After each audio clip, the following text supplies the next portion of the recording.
పాక్ ఆక్రమిత జమ్మూ కాశ్మీర్ ఇండియాదేనని భారత ప్రభుత్వం బల్లగుద్ది చెబుతోంది. ఇటీవల కాలంలో కేంద్ర రక్షణ శాఖ మంత్రి రాజ్నాథ్ సింగ్, కేంద్ర విదేశీ వ్యవహారాల మంత్రి ఎస్ జయశంకర్ కూడా ఏజీఏకే ఇండియాలో అంతర్భాగమేనని అన్నారు. గత పాలకుల నిర్లక్ష్యం వల్ల మనం ఏజీఏకేను కోల్పోవాల్సి వచ్చిందని గత కాంగ్రెస్ ప్రభుత్వంతో పాటు తొలి ప్రధానమంత్రి జవహర్లాల్ నెహ్రూను తప్పుబట్టారు.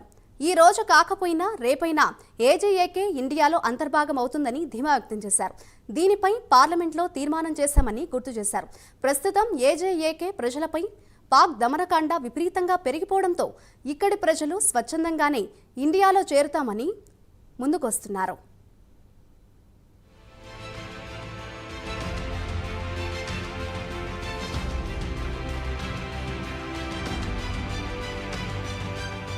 ఈ నెల 5వ తేదీన భారత విదేశాంగ మంత్రి ఎస్ జయశంకర్ ఒడిషాలోని కటక్లో విద్యార్థులతో ఇంటరాక్టివ్ సెషన్లో మాట్లాడుతూ పీఓజేకే ఇండియాలో భాగమే అని అన్నారు. అక్కడ జరుగుతున్న పరిణామాల పట్ల విచారం వ్యక్తం చేశారు. గతంలో ప్రభుత్వాలు చేసిన తప్పులకు అక్కడి పౌరులు తీవ్ర ఇబ్బందులు పడుతున్నారని సానుభూతి వ్యక్తం చేశారు. స్వాతంత్ర్యం వచ్చిన వెంటనే పాకిస్తాన్ను ఆ ప్రాంతం నుంచి ఖాళీ చేయించడంతో గత పాలకులు శ్రద్ధ వహించకపోవడంతో ప్రస్తుతం ఈ పరిస్థితి దాపురించిందని ఆయన కాస్త కటువుగానే వ్యాఖ్యానించారు. పీఓజేకే ఎప్పుడు భారత్లో అంతర్భాగమేనని ఆయన అన్నారు. దీనిపై ఇండియన్ పార్లమెంట్లో తీర్మానం కూడా చేశామని చెప్పారు. పీఓజేకేను ఇతరులు ఎలా తమ అధీనంలో ఉంచుకోగలరని ఆయన ప్రశ్నించారు.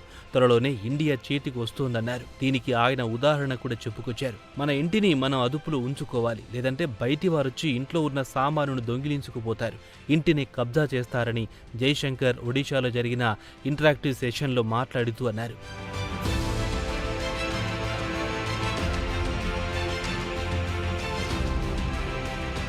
పాక్ ఆక్రమిత జమ్మూ కశ్మీర్ ఎలా ఏర్పడిందనే అంశం గురించి జయశంకర్ వివరించారు. దీనికి ప్రధాన కారణం ఇండియాకు స్వాతంత్ర్యం వచ్చిన తొలినాళ్లలో అప్పటి ప్రభుత్వం పాకిస్తాన్ను అక్కడి నుంచి వెళ్లిపోవాల్సిందిగా కోరాల్సింది.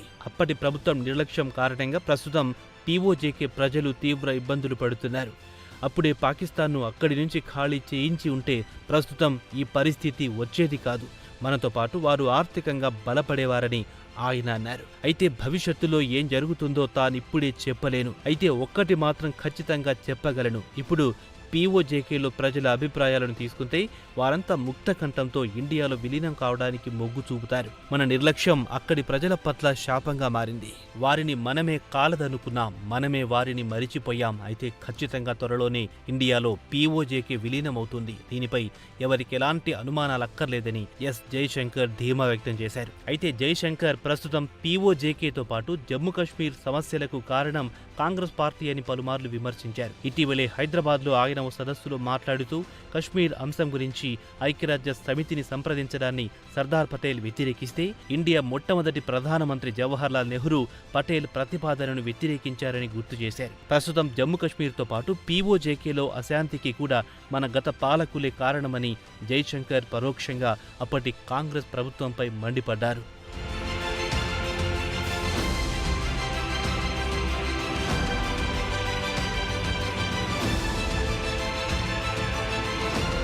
ఇక ఓసారి చరిత్రలోకి వెళితే 1947లో స్వాతంత్ర్యం వచ్చిన తర్వాత ఇండియాను 2 భాగాలుగా విభజించాల్సి వచ్చింది.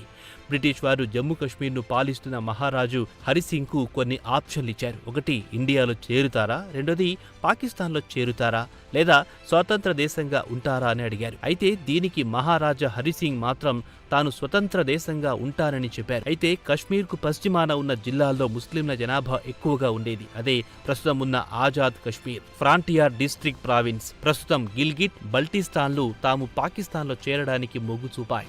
ఇక 1947లో వసంత ఋతువులో మహారాజా హరిసింగ్కు వ్యతిరేకంగా పూంచ్లో తిరుగుబాటు జరిగింది. ఇక పశ్చిమ పంజాబ్లోని రావల్పిండి సరిహద్దుకు ఆనుకొని ఇక్కడి ప్రజలపై భారీగా పన్నులు రుద్దడంతో పాటు పౌరులను అణిచివేయడంతో ప్రజల్లో తిరుగుబాటు వచ్చింది. వరల్డ్ వార్ 2లో పాల్గొన్న సైనికులు తిరిగి రావడంతో ఈ ప్రాంతంలో జనాభా పెరిగిపోయింది. వీరంతా కలిసి మహారాజాకు వ్యతిరేకంగా పోరాడారు. వారి సైనికులను ఓడించి పూంచ్ జిల్లా మొత్తాన్ని తమ అదుపులో తీసుకున్నారు. మహారాజాపై విజయం సాధించడంతో పాకిస్తాన్కు అనుకూలంగా ఉండే నాయకులు, ముఖ్యంగా ముజాఫరాబాద్, పూంచ్, మీర్పూర్ ప్రాంతాలకు చెందిన వారు తమకు తాము ఆజాద్ జమ్మూ కశ్మీర్ ప్రభుత్వంగా రావల్పిండిలో అక్టోబర్ 3, 1947లో ప్రకటించుకున్నారు.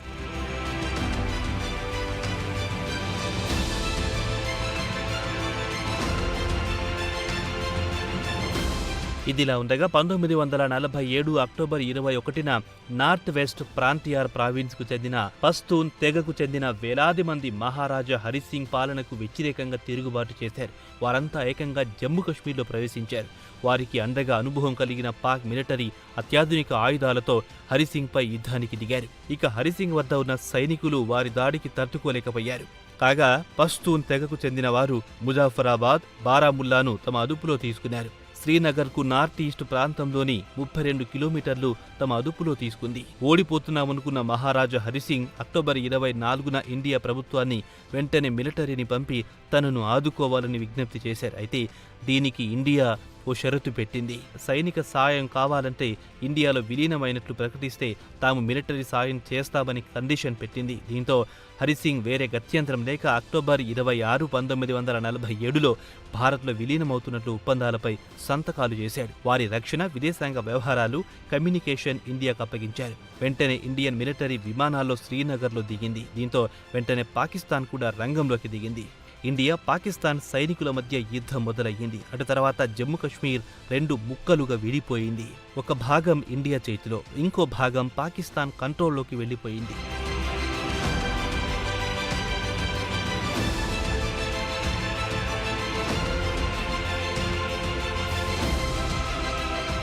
అటు తర్వాత ఇండియా ఐక్యరాజ్య సమితిని ఆశ్రయించింది. ఇరు దేశాల మధ్య సమస్యలు పరిష్కరించాలని కోరింది.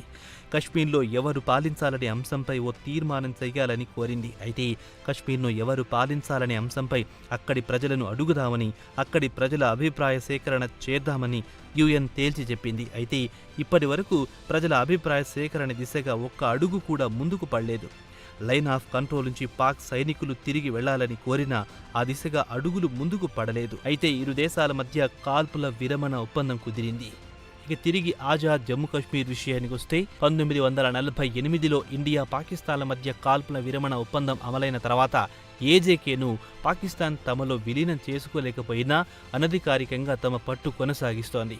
ఇక ఆజాద్ కశ్మీర్ విషయానికి వస్తే అక్కడి ప్రజల చేత ఎన్నుకోబడిన president, prime minister, legislative assembly, high court అధికారిక జెండా ఉంటుంది. అక్కడి ప్రభుత్వంలో పాకిస్తాన్ సభ్యులు ఉంటారు. అలాగే చైర్మన్, చీఫ్ ఎగ్జిక్యూటివ్ పాకిస్తాన్ ప్రధానమంత్రిగా ఉంటారు. అలాగే ఆజాద్ కశ్మీర్ డేను ప్రతి ఏడాది అక్టోబర్ 24న నిర్వహిస్తుంటారు.